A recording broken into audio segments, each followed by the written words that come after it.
जय हिंद एवरीवन। देखिए यहाँ पर national bank for agriculture and rural development, जिसको नाबार्ड कहा जाता है शॉर्ट में, इसके अंतर्गत पे लगभग 2 अक्टूबर 2024 को 108 पोस्टों के लिए यहाँ पर नोटिफिकेशन अपडेट किया है। देख लेंगे नाबार्ड जो इसके अंतर्गत पे national bank for agriculture and rural development जिसको कहा जाता है, इसका फुल फॉर्म होता है।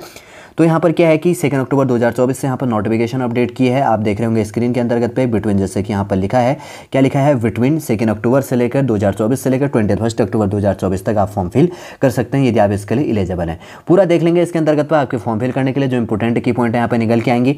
इससे पहले हम आगे बढ़ें, यदि आपके द्वारा हमारे इस चैनल नेक्स्ट टाइम को सब्सक्राइब नहीं किया तो सब्सक्राइब कीजिए तथा बेल आइकन को प्रेस कीजिएगा, ताकि जो भी कंटेंट, जो भी इन्फॉर्मेशन हमारे द्वारा आपके लिए प्रोवाइड किया जाता है तो उसका नोटिफिकेशन आपके पास समय पर अवेलेबल हो जाएगा।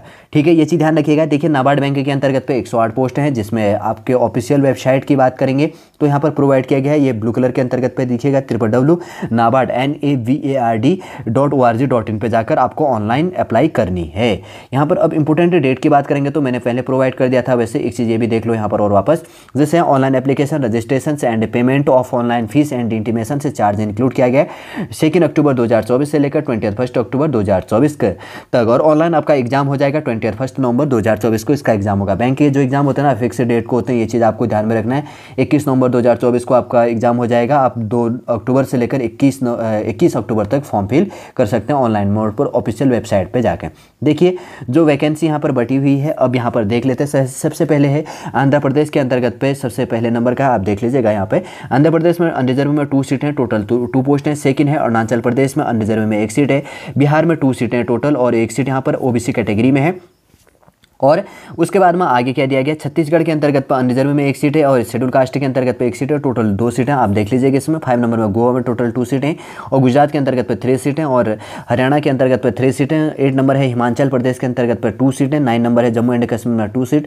10 नंबर की बात करेंगे तो झारखंड पर 2 पोस्ट हैं और 11 नंबर की बात करेंगे तो कर्नाटका के अंतर्गत पे जो इंक्लूड बेस है BIRB बेस, जो BIRD कहा गया है, बेंगलुरु के अंतर्गत पर टोटल 8 सीट हैं यहाँ पर, और केरला के अंतर्गत पर 3 सीट है। 5 सीट फीमेल के लिए यहाँ पर रिजर्व है। फिर उसके बाद में बात करेंगे तो 13 नंबर का जो है मध्य प्रदेश के अंतर्गत पर टोटल 5 सीट हैं, और उसके बाद में महाराष्ट्र के अंतर्गत पर 14 नंबर का 35 सीट हैं, और 15 नंबर की बात करेंगे तो मणिपुर के अंतर्गत पर 1 सीट यहाँ पर है, और उसके बाद में 16 नंबर है मेघालय के अंतर्गत पर 1 सीट है, जिसके अंतर्गत पर PWD के लिए 3 सीटें यहाँ पर है, और एक्स सर्विसमैन के लिए 19 सीटें यहाँ पर दी गई हैं, और उसके बाद में जो है यहाँ पर DIX बेस के अंतर्गत पे जो 4 बेस में यहाँ पर दिया गया। ठीक है, और आगे देख लेंगे 16 नंबर का जो हो गया मेघालय के अंतर्गत पे जो वैकेंसी दी गई है, मेघालय में टोटल 1 पोस्ट है। 17 नंबर में यहाँ पर मिजोरम के लिए 1 सीट है, और 18 नंबर के न्यू दिल्ली में 2 सीट, उड़ीसा के अंतर्गत पे 5 सीट है, और 20 नंबर पंजाब में 2 सीट, और 21 राजस्थान में 3 सीटें, 22 तमिलनाडु में 5 सीट, 23 तेलंगाना में 1 सीट है, 24 त्रिपुरा के अंतर्गत पर 1 सीट है, 25 उत्तर प्रदेश में 5 सीट है, और उत्तराखंड के अंतर्गत पर 2 सीट,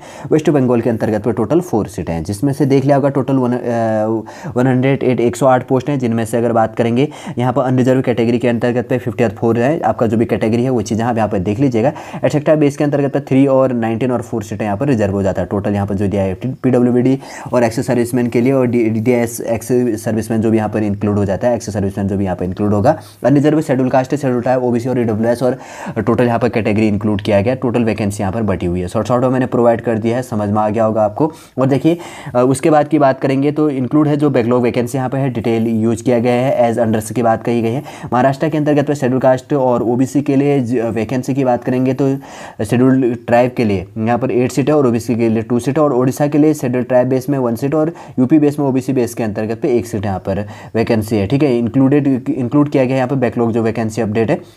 और उसके बाद में आगे चलते हैं, आगे यहाँ पे निकल के आएगा ऑफिशियल वेबसाइट आपने देख रखी है, और उसके बाद में एजुकेशन क्वालिफिकेशन कहीं ये चीज़ें नीचे इंक्लूड किया होगा, वैसे कैटेगरी वाइज कहा गया है कि किसके अंतर्गत पे क्या चीज़ें हैं।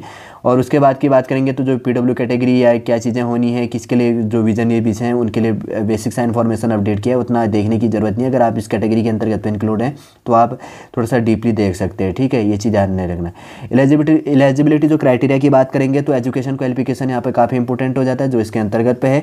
कैंडिडेट शुड है पास्ट 10th प्लस स्टैंडर्ड होना चाहिए एसएससी बेस के अंतर्गत पे। मैट्रिकुलेशन फ्रॉम दी कंसर्नड हो गया state and UT coming UT union territory जिसको कहा जाता है, coming under the state and regionals office to which he and she male and female के यहाँ पर बात की गई है।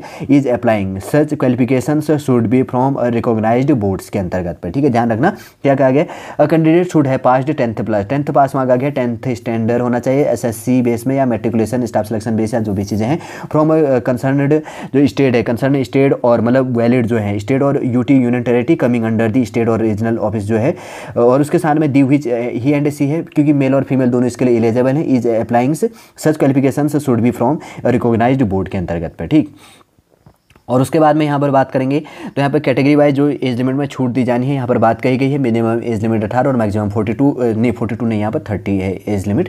जो यहाँ पर डेट ऑफ बर्थ आपका डेट ऑफ बर्थ 2 अक्टूबर 1994 से लेकर 1 अक्टूबर 2006 के बीच में आपका डेट ऑफ बर्थ होना चाहिए।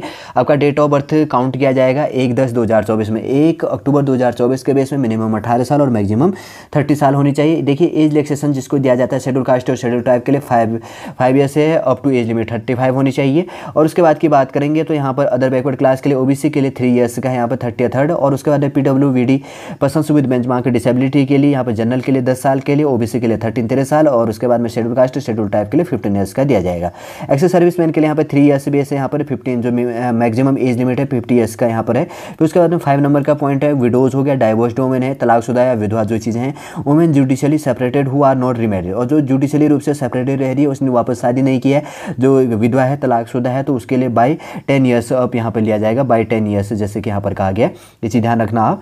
उसके बाद में कास्ट सर्टिफिकेट जो आपका अगर कास्ट सर्टिफिकेट है वो आपके पास में अवेलेबल यहाँ पर होना चाहिए, ये चीज़ भी आपको ध्यान में रखनी है ये चीज़ें साथ साथ में। ठीक है, अभी फॉर्म फीस की बात करेंगे तो अभी कहीं लिखा होगा, नहीं तो मैं डायरेक्ट आपको प्रोवाइड करूँगा। यहाँ पर जैसे बात करेंगे टेस्ट ऑफ रीजनिंग की बात करेंगे तो यहाँ पर number of question 30, maximum marks 30 और सेकंड है English language 30 question 30 marks, third है general awareness 30 question 30 marks, numerical ability 30 question 30 marks, total 120 question और 120 मार्क्स है। टोटल आपको 90 मिनट का यहाँ पर टाइमिंग दिया जाएगा सॉल्व करने के लिए। ठीक है, ध्यान रखना।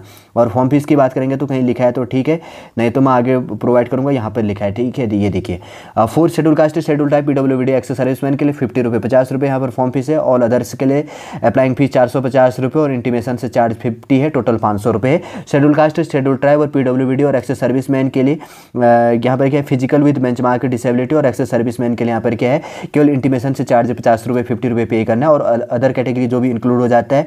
उसके बाद में जो जनरल कैटेगरी या फीमेल कैटेगरी और जो भी चीज़ें वो ओबीसी कैटेगरी और इकोनॉमिकल वीकर सेक्शन जो भी यहाँ पर आ जाता है तो उनके लिए एप्लीकेशन से फीस 450 रुपये और उसके बाद में इंटीमेशन से चार्ज 50 रुपये, टोटल 500 रुपये यहाँ पर पे कर लेनी है। ठीक है, यहाँ पर कैटेगरी वाइज दिया गया आपका जो भी स्टेट है, स्टेट के अंतर्गत तो एग्जाम सेंटर जो भी अवेलेबल होगा, फिर पेइंग स्केल एटसेट्रा यहाँ पर बात किया गया। लेकिन जो नॉर्मली रूप से जो आपके फॉर्म फिल करने के लिए इंपॉर्टेंट की पॉइंट थे तो हमने शॉर्टली रूप से डिस्कस कर लिया है, जो भी आपके जानने के लिए इंपॉर्टेंट होता था एक बार शॉर्टली रूप से मैं वापस रिलेट कर देता हूँ ताकि आपको कोई कंफ्यूजन ना हो।